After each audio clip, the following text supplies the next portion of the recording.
Bet Aderech, Casa del Camino, presenta en esta conferencia a Rab Mijael Ávila.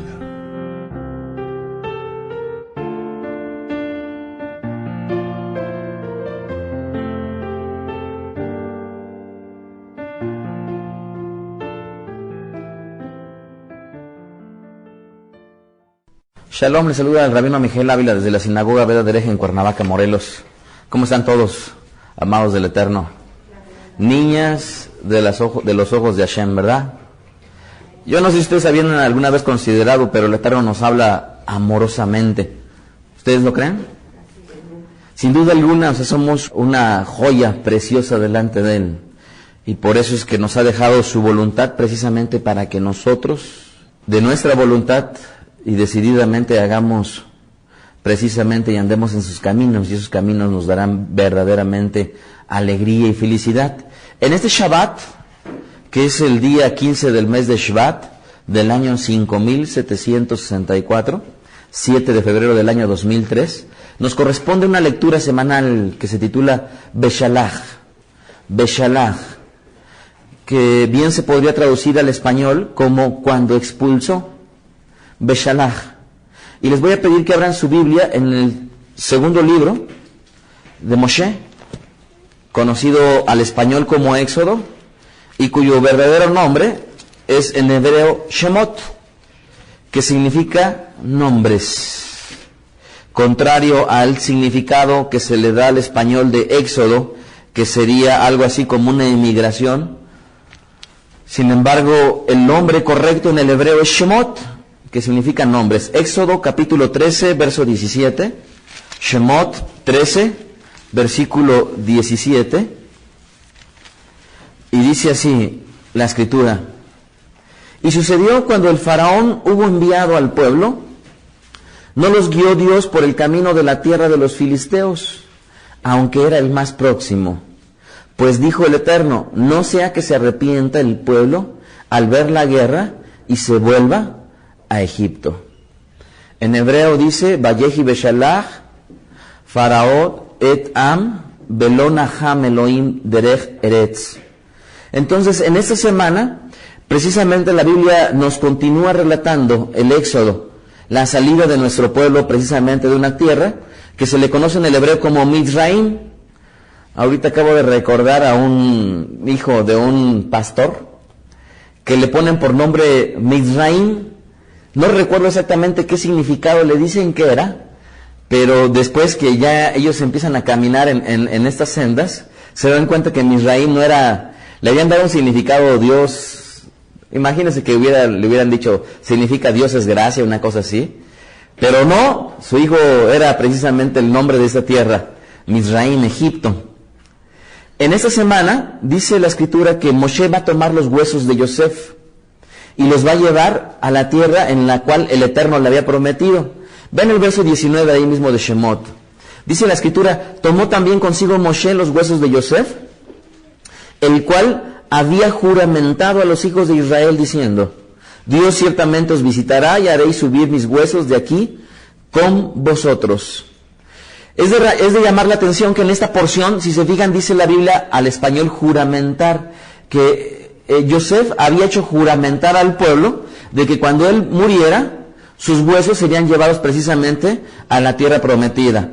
Ustedes saben que cuando muchas veces en México, nuestros padres, nuestros abuelos, nuestros bisabuelos, cuando ellos morían lejos del lugar en donde ellos habían nacido, ¿qué era lo primero que ellos decían? Cuando yo me muera, quiero que me lleven mis huesos a tal pueblito, a tal ciudad, a tal lugar. Hay una canción muy famosa, ¿se acuerdan ustedes? Y sobre todo la gente cuando está en el extranjero la canta mucho.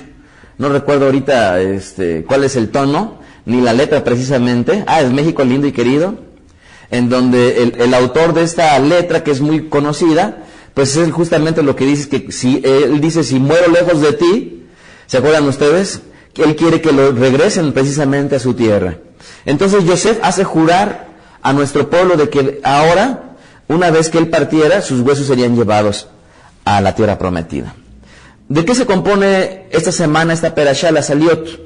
Ustedes saben que las aliot son las porciones en las que se subdivide la Perashá Shavua, la porción semanal. Primera Aliyah, capítulo 13, verso 17 al 14:8. Ahí vemos cómo es que el Eterno decide no conducir a los hijos de Israel por el camino de la tierra de los filisteos, sino por el camino del desierto, hacia un lugar llamado en el hebreo Yam Suf, que significa el mar rojo. Moshe llevó consigo los huesos de Yosef y así cumplió el juramento que les había hecho prometer a nuestro pueblo de que se llevarían juntamente con ellos los huesos de Yosef. Segunda Aliyah, capítulo 14, verso 9 al 14. Los egipcios alcanzan a los hijos de Israel junto al mar.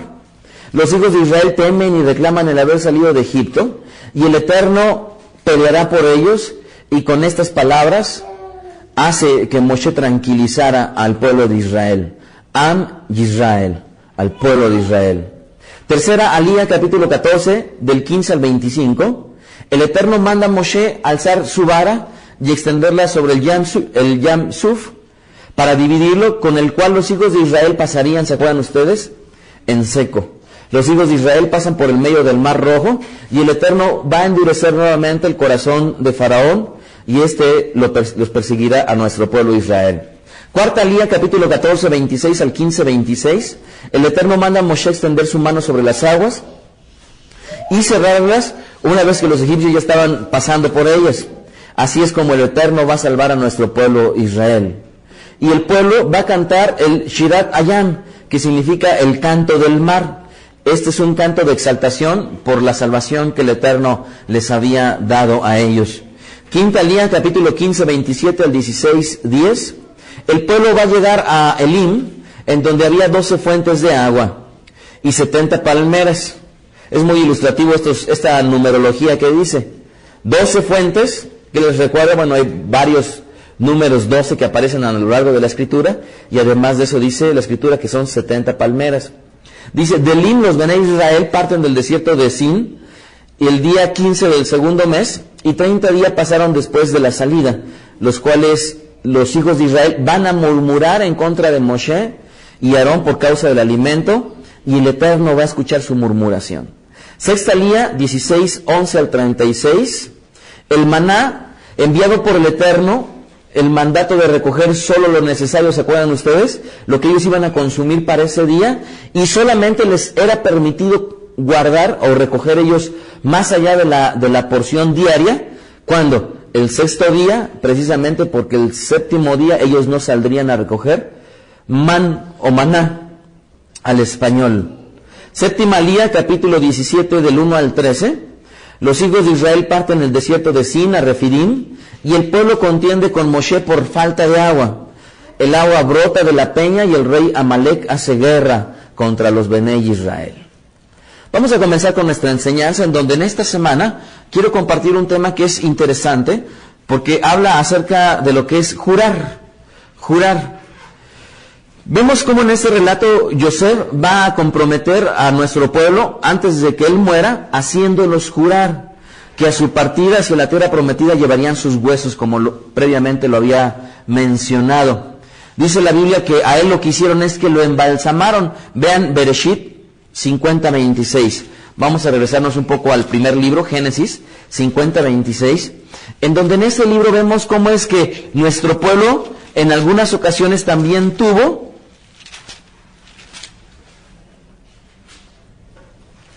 a aquella gente que partía, lo embalsamaron. En el hebreo, la palabra que se utiliza es hanat. Hanat. 50:26. Y murió Yosef a la edad de 110 años, y lo embalsamaron. Y fue puesto en un ataúd, ¿en dónde? En Egipto. Entonces, en el hebreo hanat, embalsamar, no solamente lo hicieron con Yosef. ¿Se acuerdan ustedes? Es muy famoso Egipto porque precisamente se le conoce por sus momias, ¿verdad? Cómo tienen sus ataúdes, en donde hay momias verdaderamente que han sido tremendamente conservadas gracias al proceso de embalsamamiento. No nada más fue a José, sino también a su padre. ¿Cuál es el nombre de su padre de José? Jacob, otro nombre, Israel. Génesis 52, ahí en ese mismo capítulo, en el verso 2 dice, y mandó Yosef a sus siervos los médicos que embalsamasen a su padre. Y los médicos, ¿qué dice ahí? Embalsamaron a Israel, en el Bereshit 52. Con el objeto de que se cumpliera el juramento que nuestro pueblo de Israel le había dado a Yosef, pues este tiempo, más bien iba a transcurrir mucho tiempo para que se concretara ese juramento que había hecho el pueblo con respecto a Yosef de que se llevarían precisamente sus huesos. Ven en el verso 25, por favor, de Bereshit 50, de Génesis 50. Dice, e hizo jurar Yosef a los hijos de Israel diciendo, Dios ciertamente os visitará y haréis llevar de aquí mis huesos. ¿Sí lo ven cómo es que Yosef? Él era un hombre que verdaderamente confiaba en el Eterno, y a pesar de que las circunstancias parecían las menos favorables, sin embargo, sabía que el Eterno los libraría y los sacaría de esa tierra. Vean el libro de Josué, capítulo 24, versículo 32. Yoshua 24:32.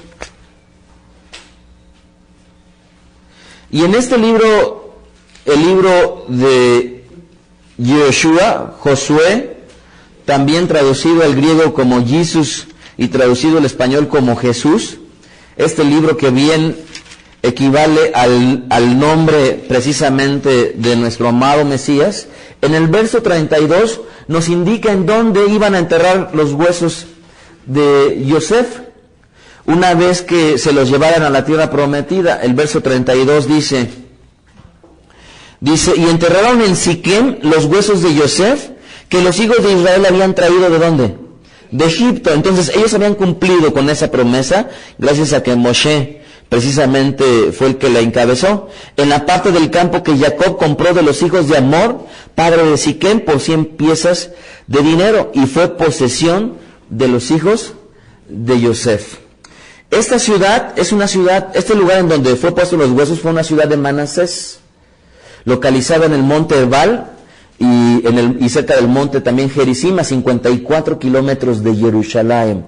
Es donde depositan los huesos de Yosef. Y obviamente no nada más han de haber depositado sus huesos, lo han de haber depositado casi totalmente a él, por causa de que con él hicieron un proceso de embalsamamiento. Debemos de recordar que en nuestro pueblo no está permitido el hecho de incinerar el cuerpo de alguien. En nuestro pueblo, por causa de cumplir la mitzvah del polvo nos tomó y al polvo volveremos, esa mitzvah en nuestro pueblo se toma al pie de la letra, e incluso no estaría en nuestro pueblo propugnando por comprar un ataúd que fuera muy bonito como los hoy en día los hacen, bonitos metálicos, sino en nuestro pueblo se optaría sobre todo por tener un ataúd de madera y preferentemente con un hoyo debajo, con el objeto de que más rápidamente el cuerpo de la persona se convierta precisamente en polvo. ¿Por qué? Porque obviamente se espera, ¿verdad? Que ¿se acuerdan ustedes, los que han tenido la oportunidad de estudiar cómo está la descomposición del cuerpo humano? ¿Cuántos años tarda precisamente el cabello? ¿Sí se acuerdan ustedes? Los dientes y muchas partes de nuestro cuerpo que verdaderamente tarda mucho tiempo en descomponerse. Pues bueno, cuando venga la resurrección, ustedes saben que habrá resurrección. Cuando venga la resurrección, pues obviamente el Eterno con su poderío, pues obviamente nos levantará. Entonces es por ello que en nuestro pueblo no se considera la incineración de un cuerpo. Así es que si alguno de ustedes alguna vez lo había pensado, pues es un buen momento para descartarlo, ¿verdad? Muy bien. Fíjense bien que todo este evento que narra precisamente el Tanaj, en el Brit Hadashah, en lo que le han dado por llamar el Nuevo Testamento, más correctamente traducido como Pacto Renovado, en el libro de Hebreos, vamos para allá por favor, este libro de Hebreos o de los Yehudim, de los judíos, ¿a quién fue dirigida esta carta? A nuestro pueblo, ¿verdad? No fue contrario a lo que se pudiera pensar, de que así como la carta de Romanos fue escrita a una Keilah, en donde sí se encontraban judíos, pero también se encontraban gentiles, o la Keilah de Corinto, o la Keilah de Éfeso, o la Keilah de Colosas. Pues bueno, esta carta a los hebreos es precisamente dirigida a nuestro pueblo. Y ustedes saben, hay un capítulo por excelencia para hablar acerca de un término que es muy importante y trascendental, que se le conoce en el hebreo como emuná. Al español se le conoce como fe. Y en el griego, ¿se acuerdan ustedes cuál es el nombre, el vocablo de fe? Es pistis. En este libro de Hebreos capítulo 11, en donde nos habla justamente acerca de lo que es la emuná, nos pone muchos ejemplos. Y uno de estos ejemplos de fe es el verso 22. Por la fe, Yosef, al morir, mencionó la salida de los hijos de Israel y dio mandamiento acerca de sus huesos. El Eterno ya le había anticipado a Yosef que sacaría a nuestro pueblo de Egipto. ¿Están ustedes de acuerdo? Y por cuanto ya el Eterno se lo había anticipado a Yosef, y Yosef ya sabía que así sucedería, entonces ese evento en el cual él está previendo que una vez que él parta, sus huesos se lo llevarían a la tierra prometida, pues era un acto de fe. Él se estaba anticipando muchísimos años antes de que esto verdaderamente sucediera, y por eso es que es importante que consideremos. O sea, nuestra vida como hijos del Eterno no necesariamente muchas veces va a estar en una perfecta identidad, con toda bonanza, con todo lo bueno, con toda felicidad, sino que muchas veces el Eterno va a provocar que nosotros crezcamos precisamente en esa espera paciente delante del Eterno, en la medida que estamos conscientes de que el Eterno nos ha hecho promesas a todos nosotros. Y detrás de esas promesas, si Él lo cumplió, verdaderamente lo va a hacer. Lo único que tenemos que hacer es esperar. Muchas veces yo veo a gente que sus hijos, cuando crecen, la gente muchas veces tienen hijos que no son creyentes. Y esos hijos que no son creyentes, la mamá o el papá se desespera porque sus hijos no lo son. Y vienen al conocimiento del Eterno, y muchas veces se desesperan porque, de acuerdo a muchas enseñanzas teológicas, pues están pensando que sus hijos les va a ir mal, que se van a perder, que se van a ir al infierno, etcétera, etcétera, etcétera. Pero vamos, si nosotros confiamos en el Eterno, pues las promesas que el Eterno nos ha hecho a lo largo de nuestra vida, pues verdaderamente se harán. Y si no, pues en balde estamos aquí. Si no, en balde estamos aquí, porque las promesas que el Eterno nos ha hecho verdaderamente se tendrán que cumplir, pero no en el tiempo que estamos esperando, sino en el tiempo en el cual Él ha puesto y ha premeditado. Por eso es que me encanta lo que dice la Biblia de nuestro padre Abraham. Me encanta porque es una frase que verdaderamente ilustra en una sencilla frase todo esto. Él dice, él tenía a un Dios que llamaba las cosas que no son como si fueran. Yosef, cuando él muere, por supuesto que él no estaba viendo con sus ojos que esto era probable que ocurriera. Sin embargo, él estaba consciente que eso tarde que temprano sucedería, y nuestro pueblo verdaderamente cumpliría esa promesa de llevarse a nuestro pueblo. Regresemos a Bereshit, regresemos al Humash, a los primeros 5 libros, en este caso a Génesis, al primero, escrito según la tradición por Moshe. Y en este Perek, en este capítulo, en el capítulo 26, en el Pasuk 28, versículo 28, nos encontramos que dice lo siguiente, Bereshit 26, 28. Y ellos respondieron, hemos visto que el Eterno está contigo, y dijimos, haya ahora juramento entre nosotros, entre tú y nosotros, y haremos pacto contigo, que no os hagas mal como nosotros no te hemos tocado y como solamente te hemos hecho bien, y te enviamos en paz. Tú eres ahora bendito del Eterno. Entonces él hizo banquete y comieron y bebieron. Y dice el verso 31, y se levantaron de madrugada y juraron el uno al otro, Yitzhak los despidió y ellos se despidieron con él en paz. Estos versículos están hablando acerca de un pacto que está estableciendo entre Abimelech y Yitzhak, precisamente de no agredirse el uno al otro. Y detrás de ese pacto, miren lo que dice el verso 31, y se levantaron de madrugada, y ellos, ¿qué dice? Juraron. Hoy en día existe un paradigma al respecto de jurar.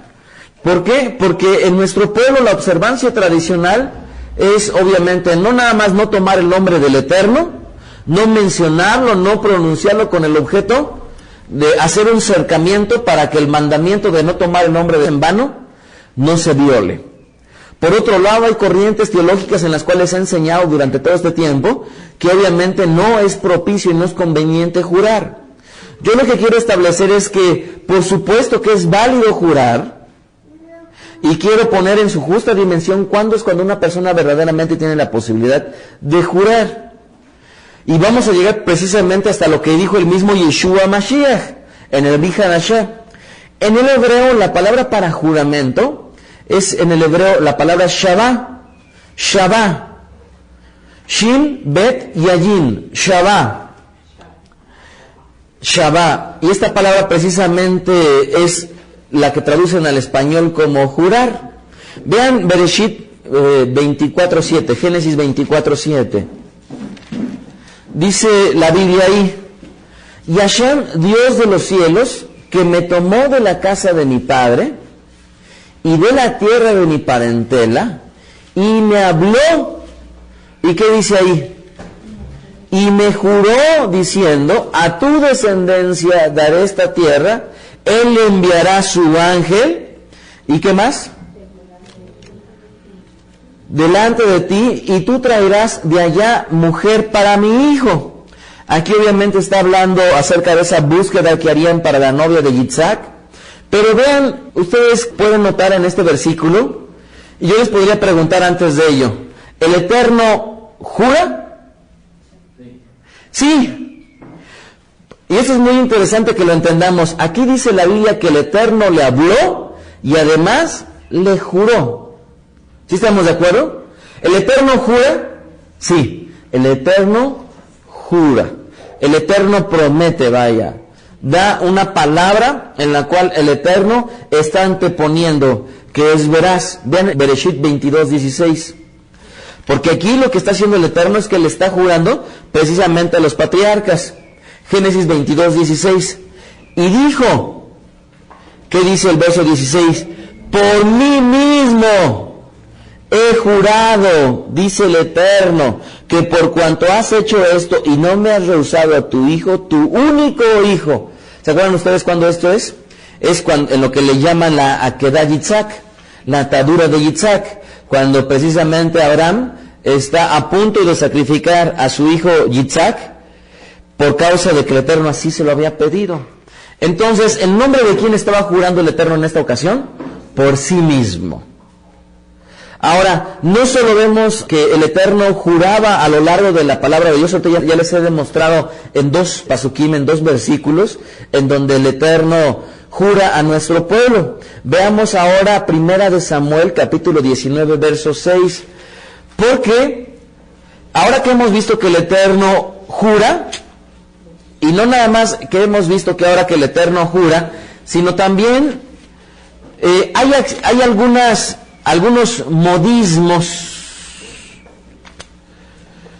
que utiliza nuestro pueblo a lo largo de la palabra de Dios, y estos modismos llevan implícitos un juramento, a pesar de que nunca en la frase exista la palabra Shabbat. Esto es, una persona puede estar jurando a lo largo de la palabra de Dios en varios ejemplos, sin que necesariamente medie la palabra Shabbat para estar jurando. ¿Por qué? Porque existen algunos modismos, o algunos hebraísmos, más correctamente. Como cuál hebraísmo que lleva implícito el juramento, a pesar de que nunca se emplea la palabra Shabbat. ¿Se acuerdan ustedes esta frase, vive el Eterno, o vive Hashem? 1 Samuel 19:6, ¿sí lo tienen ahí? Dice, y escuchó Saúl la voz de Jonatán, y juró Shaul, vive Hashem, que no morirá. Cuando está Shaul empleando la frase vive Hashem, está empleando un hebraísmo en el cual lleva implícito ese juramento. Cuando decía el profeta vive el Eterno, en cuya presencia estoy, estaba él jurando, estaba él Shabbat. Vean ahí mismo en el capítulo 20, verso 3 de Primera de Samuel 23. Y David volvió a jurar diciendo, ahí sí se encuentra la palabra Shabbat igual que en el anterior, sin embargo este hebraísmo también aparece. Dice ahí, tu padre sabe claramente que yo he hallado gracia delante de tus ojos, y dirá, no sepa esto Jonatán para que no se entristezca, y ciertamente vive Hashem y vive tu alma, que apenas hay un paso entre mí y la muerte. Este hebraísmo de vive Hashem está implicando de suyo un juramento. Otro ejemplo en el verso 42. Aquí nos va a demostrar otro hebraísmo que lleva implícito la palabra jurar. Ya no es nada más vive Hashem o vive el Eterno, o como en la traducción al español utiliza vive Jehová, que por supuesto es una palabra que tiene su uso en nuestro pueblo, derivado precisamente de la conjunción de dos palabras, en las cuales al español la utilizaron como Jehová. Vean del versículo de 42 de Primera de Samuel, y en donde se utiliza el hebraísmo Hashem está entre tú y yo. Y Jonatán dijo a David, vete en paz, porque ambos hemos jurado por el nombre de Hashem, diciendo, ¿qué dice? Hashem está entre tú y yo, entre tu descendencia y mi descendencia para siempre. Y él se levantó y se fue Jonatán y entró en la ciudad.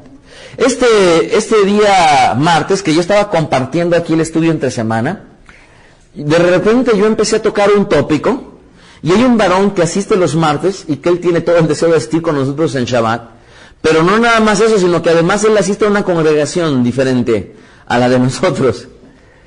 Y este varón que tiene mucho interés por aprender, yo estaba compartiendo una verdad en la cual me tuve que ir de lleno a compartirla, pero como que detrás de las palabras que yo estaba diciendo, pareciera como si se las estuviera yo diciendo directamente a él. Y esto me recuerda cuando muchas veces yo digo algo desde la bimá, desde el púlpito, y la gente pudiera decir, es que me lo está diciendo a mí. Y yo le decía, cuando yo terminé de grabar, apagué la grabadora y le dije a este varón, le dije por su nombre, le dije, Hashem está entre tú y yo. Y yo te digo, todo esto que acabo de decir, de ninguna manera lo estoy diciendo en alusión a ti, sino que lo estoy diciendo porque la verdad, me guste o no me guste, la tengo que hacer. Quiero yo decirte que no es mi estilo y nunca ha sido mi estilo el utilizar la bimá para golpear a las personas. Y les digo nuevamente a ustedes, si alguna vez a ustedes les ha parecido que yo utilizo la bimá para golpear a las personas, yo les digo, vive el Eterno. Y fíjense lo que estoy diciendo, vive el Eterno, que nunca utilizo el púlpito para ni corregir, ni decirle a las personas directamente algo que yo con mi propia boca se los puedo decir. Así es que si ustedes alguna vez han sentido que yo algo les he dicho y han pensado que es directamente para ustedes, se los digo yo, vive el Eterno, que nunca ha sido mi estilo y nunca será mi estilo el decirle las cosas desde el púlpito, porque sí tengo boca como para decírselos directamente. ¿Sí estamos de acuerdo? Entonces yo les digo, pueden confiar ampliamente, porque ahorita yo les estoy diciendo, vive el Eterno, que no lo hago. Ahora, eso no quiere decir que muchas veces me han dicho, oye, Rabino, pues todo lo que dijiste eran puras dudas que yo tenía, o tal parecía que tú estuviste en la plática que yo tuve, y yo le decía lo mismo a una mujer hace no mucho Shabbat, y ella me decía, es que parecía que en la plática que habíamos tenido tú habías estado ahí, porque todo lo que empezaste a decir, todo eran puras dudas que yo tenía. Yo le decía, pues no estuve ahí, nadie me dijo en tu plática, nadie me dijo absolutamente nada. Y yo le decía, ponte a pensar que muchas veces el Eterno nos revela cosas, o muchas veces estamos diciendo cosas que aunque parecen coincidencia, pudiera parecer que les estoy contestando las cosas como si hubieran personas que vinieran hacia mí y me dijeran. Pero no, digo, yo confío más en el Eterno, que Él es el que me puede, muchas veces revelar aquellos detalles que ocurren muchas veces en las congregaciones. Pero les digo una cosa, no es mi estilo y nunca será. Y sí me he topado con estilos de pastores que utilizan la bimá precisamente para golpear a la gente. Bueno. Entonces, este hebraísmo, Hashem está entre tú y yo, es algo en lo cual estamos nosotros antecediendo precisamente como un juramento. Otro hebraísmo es en el nombre del Eterno, en el nombre de Hashem. Primera de Reyes 22:16. Primera de Reyes 22:16 dice lo siguiente. Y el rey le dijo, ¿hasta cuántas veces he de exigirte que no me digas sino la verdad en el nombre de Hashem? Cuando una persona está proclamando, diciendo ese hebraísmo en el nombre de Hashem, es como cuando yo le dijera yo a Eliyahu, en el nombre de Hashem te lo pido, es como decirle, júramelo en el nombre de Hashem. ¿Sí? A pesar de que nunca lleve implícito la palabra jurar. ¿Correcto? Yo les decía en otra perashá, no era precisamente esta, en la cual muchas veces mi esposa y yo tenemos por costumbre alguna que otra vez de repente utilizar la frase y decir delante del Eterno, como también se utiliza esta frase delante del Eterno varias veces a lo largo de la palabra de Dios. ¿Cuándo utilizamos mi esposa y yo delante del Eterno? Bueno, pues cuando muchas veces estamos nosotros discutiendo o salimos por algo en lo cual de repente vamos saliendo a la vez de Agneset y les digo, ¿te traes mi agua? Y vamos a suponer que ya no me escuchó. Y venimos en el coche y me volteo y le digo, mi agua. Y ella me dice, ¿tu agua? No me dijiste que tu agua. Y entonces es su palabra contra la mía, ¿estamos de acuerdo? Ella me dice, no me dijiste que tu agua, yo le estoy diciendo, ¿me trajiste mi agua? Y entonces, yo muchas veces, bueno, hay veces en las cuales es necesario, yo le digo, Tabita, delante del Eterno, yo te dije que mi agua. Y ya con eso, ella está completamente segura que yo sí le dije. Y ella me puede decir, bueno, es que no te escuché. ¿Sí estamos de acuerdo? Y muchas veces como matrimonio, obviamente no siempre lo empleamos, pero cuando muchas veces están sujetos a su dicho y a mi dicho, cuando yo empleo esa frase o ella la emplea, estamos dando por sentado que verdaderamente no se está mintiendo, no se está empleando el ¿cómo se llama? Y obviamente ella no me miente, ni yo le miento. Pero muchas veces sucede que no, o no oíste, o no entendiste, o hay malos entendidos. Y debido a eso lo empleamos. Y no es ningún problema. Y no es ningún problema, como lo quiero demostrar a lo largo de esta perashá. Entonces, el juramento es muy interesante, porque a final de cuentas forma parte de las relaciones entre los hombres. Obviamente nunca va a haber necesidad de jurar cuando una persona es un individuo. Esto es, todo juramento debería de tener dos partes. Por eso es que el Eterno le jura a nuestro pueblo, y nuestro pueblo le juraba al Eterno, o un hombre le juraba a otro hombre, y el otro hombre le juraba al otro hombre. Siempre tienen que existir dos partes para que se dé precisamente este juramento. Ahora bien, vean Génesis 21-23. Porque había veces en las cuales las personas estaban exigiendo a una persona que era creyente que le jurara por el nombre del Eterno.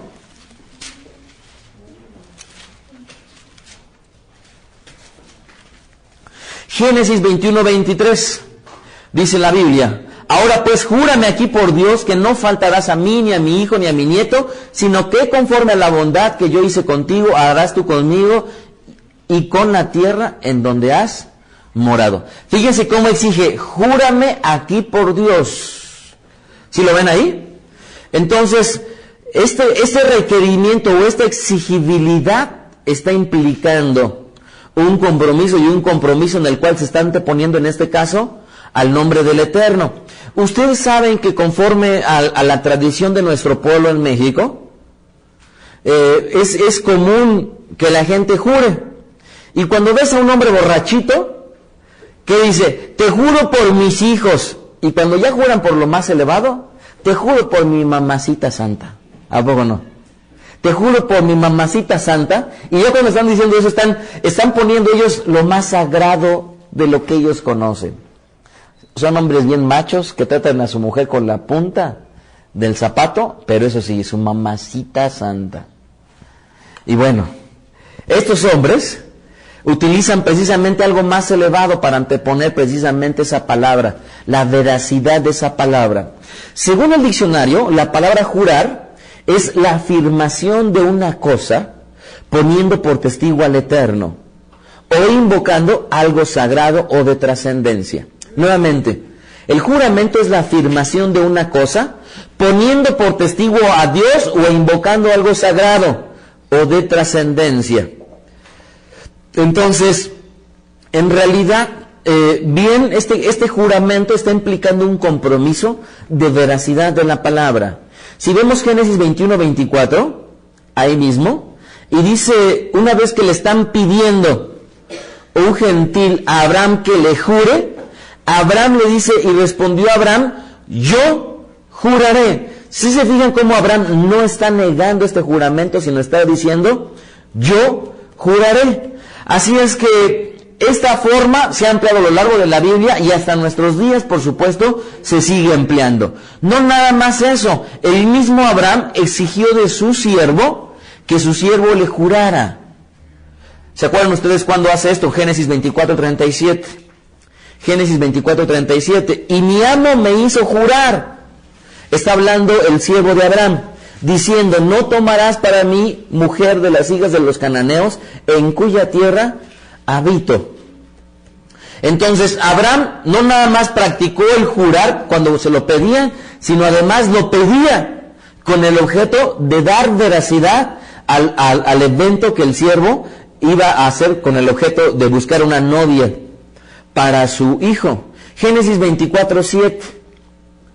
Ahora vamos a ver cómo es que en nuestro pueblo, dice la Biblia, Génesis 24:3, discúlpenme, 24:3. Génesis 24:3, y te juramentaré por el Eterno, Dios de los cielos y Dios de la tierra, que no tomarás para mí, hijo, mujer de las hijas de los cananeos, entre los cuales yo habito. Ok, entonces, esta palabra Shabbat, jurar, en el Tanaj, pues vamos a ver cómo es que es una mitzvah.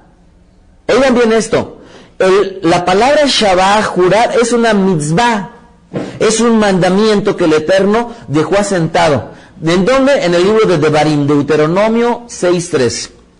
En este libro, en el quinto libro de Moshe, del Humash, o bien de la Torah, en este libro dice la Biblia, a Hashem tu Dios temerás, Devarim 6:13, y a Él solo servirás, y por su nombre jurarás. ¿Están ustedes de acuerdo que el Eterno está ordenándole a su pueblo que a Él se le iba a temer, a Él se le iba a servir, y que además íbamos nosotros a emplear su nombre con el objeto de Shabbat, de jurar? Y ese es un mandamiento. El Eterno dijo, por mi nombre vas a jurar. Esto es, ok, sí puedes decir por tus hijos, o por tu hijita, o por tu hijito, o por tu mamacita, o por tu papacito. Bueno, dice el Eterno, por mi nombre jurarás. Vean Devarim 10:20, ahí mismo, Deuteronomio 10:20. A Hashem tu Dios temerás, a Él solo servirás, y por su nombre jurarás.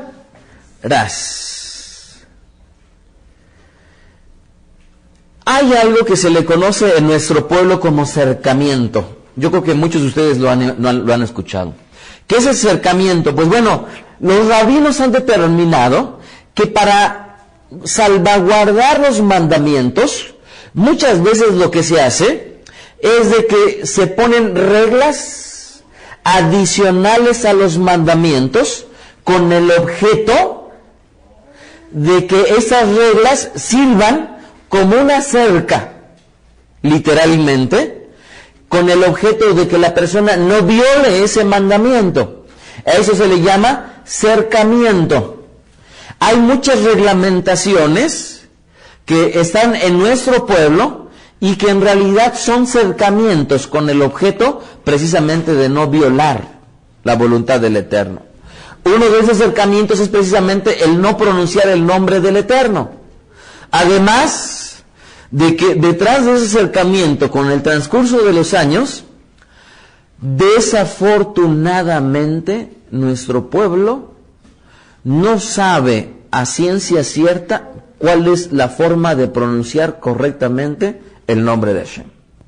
El tetragramatón, el Yod, Hei, Bab, Hei, cuyas letras son solamente consonantes y que no tienen ninguna vocal, y que si le pusiéramos las vocales a estas letras Yod, Hei, Bab, Hei, podríamos pronunciar el nombre del Eterno de muchísimas maneras. ¿Están ustedes de acuerdo? Si tradujéramos el Yod, Hei, Bab, Hei, el Yod como una H muda, el Bab como una V, después ¿cuál dije? El Hei, otra vez como una muda, y luego Yod, Hei, Bab, y luego otra vez Hei, pues habría muchísimas formas de poder pronunciar el nombre del Eterno. Entonces, para mala fortuna de nuestro pueblo, o más correctamente, por desgracia de nuestro pueblo, se ha perdido la forma de pronunciar el nombre de Hashem, gracias a un cercamiento, el cual yo sí soy un convencido, que si bien es cierto no lo empleamos porque no sabemos exactamente cuál sería la forma de pronunciarlo, pero sí soy un convencido que si supiéramos usarlo, en muchos de los casos deberíamos de usarlo, porque el mismo Eterno dice, usarás mi nombre. ¿Sí están ustedes de acuerdo? Usarás mi nombre. Así es que este acercamiento en esta ocasión ha servido en perjuicio de nuestro pueblo, porque el nombre del Eterno no se ha preservado hasta nuestros días con el objeto precisamente de saber con toda exactitud cuál sea la forma de pronunciación, que por supuesto no es ni Jehová ni es ninguna otra, sino es el Yod Hei Bab Hei, el nombre impronunciable del Eterno, y que sin duda alguna en un futuro sabremos cómo se pronuncia, y no nada más eso, sino además lo diremos. Y contrario al entendimiento tradicional ortodoxo en el cual no se mencionaría, yo soy un convencido de que lo usaríamos, y lo usaríamos mucho más de lo que la gente pudiera pensar. Ahora, detrás de ello, no nada más el judaísmo ortodoxo tiene su cercamiento, toda religión lo tiene. Escuchen bien esto, no nada más el judaísmo ortodoxo tiene cercamiento, sino también toda religión los tiene. Y un ejemplo de ello es precisamente en la corriente teológica evangélica, en la cual, por supuesto, el juramento no es bien visto y no se enseña a hacerlo y no se hace. ¿Gracias a qué? Gracias a una enseñanza que vamos a ver más adelante al respecto de nuestro rabino Yeshua Mashiach. Y que no se jura, y también han hecho un cercamiento. Y eso es lo que quiero explicar más adelante. Vamos a ver Mateo 5:33. ¿Por qué? Porque a partir de esta enseñanza que dejó Yeshua Mashiach, lo que Yeshua Mashiach estaba tratando de hacer con Mateo 5:33 era poner en su lugar a los juramentos. Esta palabra jurar, Shabbat en el hebreo, él no estaba pretendiendo quitarlo, porque Yeshua nunca estuvo en contra de la Torá. Y si hay alguien que entiende que Yeshua estuvo en contra de la Torá, pues es que le hace falta entender y conocer. Hace poco me escribía una persona que se le ha pasado durante mucho tiempo ofendiéndonos y ofendiéndome a mí. Y me daba mucha risa porque me mandó un versículo en donde decía, los ancianos de repente están acusando a Yeshua y le dice, porque Yeshua quebrantaba el Shabbat. Y entonces toma ese versículo como si fuera una verdad, pero no ve el contexto, que los que están diciendo a su juicio que Yeshua quebrantaba el Shabbat no era el Eterno, sino eran los ancianos. ¿Y por qué según ellos quebrantaba el Shabbat? Pues bueno, porque estaba sanando en el día de Shabbat. No era que Yeshua estaba quebrantando el Shabbat, sino era que a los ojos de algunas personas estaba Yeshua quebrantando el Shabbat. Y por eso es que él se defendió y le dijo, si ustedes, su animal, en Shabbat cae, ¿se acuerdan ustedes? ¿No lo irían ustedes a rescatar? Pues cuánto más a estos hijos del Eterno, que muchas veces estaban enfermos y Mashiach en Shabbat los sanaba, ¿se acuerdan ustedes? Y ellos no lo consideraban correcto. Mateo 5:33 dice la escritura, y está enseñando nuestro rabino Yeshua Mashiach. Además habéis oído que fue dicho a los antiguos, no perjurarás, esto es, no jurarás, sino cumplirás al Señor tus juramentos. Pero yo os digo, no juréis en ninguna manera, ni por el cielo, porque es el trono de Dios, ni por la tierra, porque es el estrado de sus pies, ni por Jerusalén, porque es la ciudad del gran rey, ni por tu cabeza jurarás, porque no puedes hacer blanco o negro un solo cabello. Pero sea vuestro hablar sí, sí, no, no, porque lo que es más de esto, de mal, procede. En los tiempos de Yeshua, Yeshua les criticaba porque ellos decían, ustedes juran por el oro que está en el templo. Y les decía, ilusos, ¿qué es más importante, el oro o el templo que contiene al oro? ¿Sí estamos de acuerdo? Lo que estaba tratando era de enseñarles lo iluso de que las personas consideraran algo a su juicio santo, sagrado, con el objeto de anteponer, según ellos, una veracidad a su dicho, cuando en realidad, en muchos de los casos, lo único que era suficiente hacer era decir sí y decir no. Simple y sencillamente. Sí y no. En los tiempos de Mashiach había un abuso para los juramentos, un abuso tal que se empleaba hasta los panes de la proposición para jurar.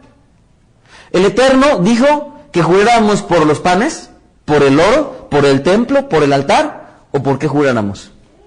Por su nombre. ¿Están ustedes de acuerdo que detrás de jurar por algo creado es como menospreciar a aquel que había creado todo? Era hasta cierto punto hacer idolatría. Mijael García, ahora que estuvo con nosotros, él decía que el muro, el Kotel, hoy en día para muchos Yehudim ya verdaderamente era una idolatría. Y estaba él exponiendo sus razones, y ante sus ojos, pues obviamente la perspectiva que se pudiera tener del Kotel, del muro, para mucha gente, ya se idolatra. Y aquí es donde deberíamos de tener mucho cuidado. Entonces, lo que Yeshua está tratando de enseñar, no es decir, no quiten el juramento. Es como cuando hay otro pasaje que también mucho me preguntan. Y se acuerdan ustedes que el mismo Yeshua dijo, no llaméis rabí o maestro a nadie. ¿Se acuerdan ustedes? De los que está aquí, porque uno es vuestro maestro. ¿Se acuerdan ustedes? Pero no nada más dijo eso, sino también dijo, no llaméis padre a ninguno de los hombres, porque solamente es padre el que está allá arriba. Y mucha gente me lo ha escrito y me dice, ¿tú por qué te llamas rabino? Si la Biblia dice que no te debes de llamar rabí porque uno es el rabino. Y entonces yo les escribo, entonces tú ya no le llamas padre a tu padre. ¿Ya no le llamas Abba? Pues por supuesto que Yeshua no estaba diciendo eso. Lo que estaba tratando es de poner las cosas en su lugar. Y para esto, para entender estas porciones, es indispensable que nosotros conozcamos que existen formas de retórica, formas en las cuales literariamente se escribe con el objeto de desvirtuar un hecho, con el objeto de exaltar otro, de utilizar una parábola para ilustrar una verdad, de utilizar una alegoría para demostrar una enseñanza, y muchas formas retóricas que se utilizan a lo largo de la palabra de Dios y que no necesariamente por lo que dicen literalmente así se deben de tomar. Parábolas, prosopopeyas, sinécdoque, hay muchas formas de retóricas. Y entonces Yeshua no estaba diciendo de golpe y porrazo, ya corten ese pedacito de su Biblia en donde dice que sí, vamos a jurar por el nombre del Eterno. No, sino lo que él estaba diciendo es, ya basta de que ustedes estén por todo anteponiendo el nombre del Eterno. Es como si dos niños están jugando PlayStation y uno le quita el CD y uno de ellos le dijera, en el nombre del Eterno te digo que yo no lo tengo, cuando están hablando de algo que no tiene la menor importancia. ¿Sí estamos de acuerdo? Entonces, no vamos a anteponer el nombre del Eterno para cualquier tontería, sino que lo debemos de poner en su justa dimensión. Ahora, detrás de ello, Yeshua lo que dice, que tú sí sea sí y que tú no sea no. ¿Qué quiere decir esto? Y esto es una enseñanza para todos aquellos que son padres. Cuando nosotros le prometemos algo a nuestros hijos, si se lo hemos prometido, se lo debemos de cumplir, a pesar de que después hayan hecho algo ellos, en lo cual ya no nos haya parecido, y con eso queremos nosotros coaccionarlos para que hagan nuestra voluntad. Si algo les hemos prometido, se los debemos de cumplir, tanto para bien como para mal. Si una mamá le dice a su hijo, a la próxima vez te voy a corregir, lo tiene que hacer, le guste o no le guste. ¿Estamos de acuerdo? Si un papá le prometió a su hija, te voy a comprar los tenis que tanto quieres, lo tiene que hacer, le guste o no le guste, porque ya está empeñando su palabra, que su sí sea sí y que su no sea no. Ahora, a mí me ha resultado maravilloso, con mis hijos perfectamente saben que mi sí es sí y que mi no es no. Así es que cuando yo les dije, o sea, ellos lo único que me quedan es decir, papá, tú prometiste. Y detrás de que me dicen nada más esa frase, ¿yo qué hago? Pues cumplo. Pero así como cumplo en eso, también cumplo en las correcciones. Y también cumplo en todas aquellas reprimendas que muchas veces es necesario hacer de nosotros como padres hacia nuestros hijos. Aquí lo importante es el hecho de que tengamos veracidad. Yo no sé cómo seamos nosotros como familia, y espero que verdaderamente como familia seamos hombres, mujeres, jóvenes, adultos, todos nosotros verdaderamente que nos caractericemos porque siempre decimos la verdad. Porque siempre decimos la verdad. Y detrás de decir la verdad es decir sí, sí, no, no. ¿Estamos de acuerdo? Y entonces, les pregunto yo, ¿las esposas confían en sus maridos en todo lo que les dicen? ¿Los maridos confían en sus esposos en todo lo que les dicen? ¿Los hijos confían en lo que les dicen los padres? ¿Los padres confían en lo que les dicen los hijos? Y yo les decía alguna vez, yo sé que hay una etapa de los niños en los cuales es natural que los niños empiezan a mentir. Pero yo les decía, si hay algo en lo cual debemos de ser intransigentes es en una cosa, en que nuestros hijos desde pequeños no mientan. ¿Sí estamos de acuerdo? Pero no mientan en absoluto, en nada. Y detrás de que mientan, es estarles dando el permiso para cuando estén grandes no sigan las palabras de nuestro amado Mesías. Porque su sí no va a ser sí, y su no, no va a ser no. Y como la vez pasada comentábamos, ¿no? Casi tienen sus chonguitos detrás. Ok, entonces debemos ser hombres y mujeres de palabra, tal y como lo enseña Yeshua Mashiach. Vean este libro de Santiago. Ustedes saben que su nombre correcto sería Jacob. Santiago 5:12. Y en este libro de Santiago, ¿de dónde deriva este nombre de Santiago? Precisamente de la forma cuando se pronunciaba San Jacob, Santiago. En el capítulo 5, verso 12 dice, pero sobre todo, hermanos, no juréis ni por el cielo, ni por la tierra, ni por ningún otro juramento, sino que vuestro sí sea sí y vuestro no sea no, para que no caigáis, ¿en qué? En condenación. ¿Qué se refiere con condenación? Detrás de que nosotros no estamos hablando verazmente. Nuevamente, miren, hay un padre de verdad. ¿Quién es el padre de verdad? El Eterno. Y hay un padre de mentira. El padre de mentira es Satán. Cuando nosotros mentimos, estamos dando honor a nuestro Padre. Cuando estamos dando la verdad, estamos dando honor a nuestro Padre. Y otra vez lo voy a decir, y es que eso es muy importante. Hace algún tiempo poníamos una frase de mi autoría, y que está también grabada en otros CD, pero es parte de lo mismo. Y yo les decía esta frase: la consecuencia del enojón es que le mientan. Y uno de los principales gentes a los cuales siempre se les va a mentir es a los enojones. Si el marido llega enojado y la mamá, con tal de que no se enoje porque algo pasó con los hijos o lo que sea, le va a mentir. Y lo mismo va a suceder a la inversa, con la esposa, con los hijos. ¿Están ustedes de acuerdo? Entonces debemos de cuidarnos mucho en ese aspecto, porque el pago o la consecuencia de los enojones es justamente que se les mienta. Yo ruego al Eterno que no sea así en la vida de ninguno de nosotros. Ahora, si Yoshua en realidad lo que dijo es que ya estaba abrogado el juramento, entonces ustedes están de acuerdo con que después de lo que él enseñó ya no se debía de haber empleado. ¿Sí o no?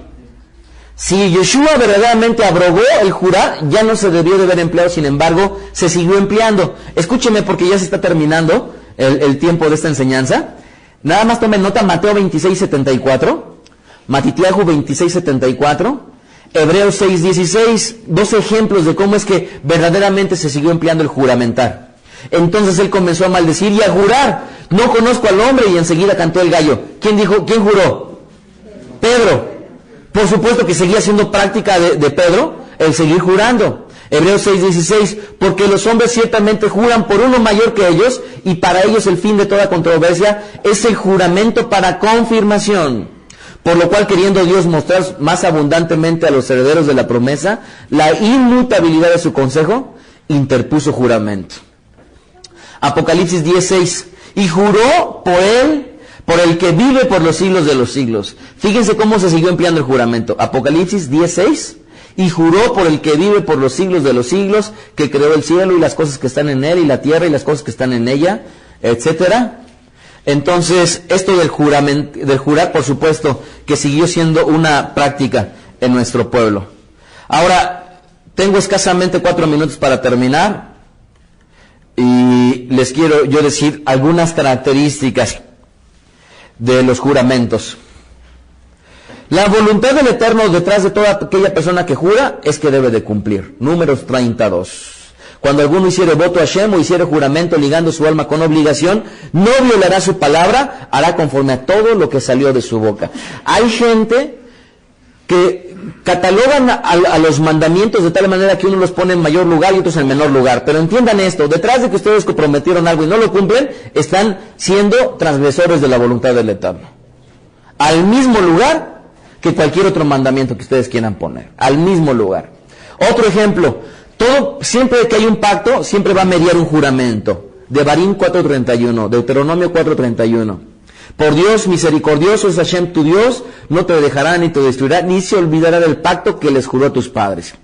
Otra característica es que si alguna de las partes que juraba no cumplía su juramento, ese pacto quedaba abrogado.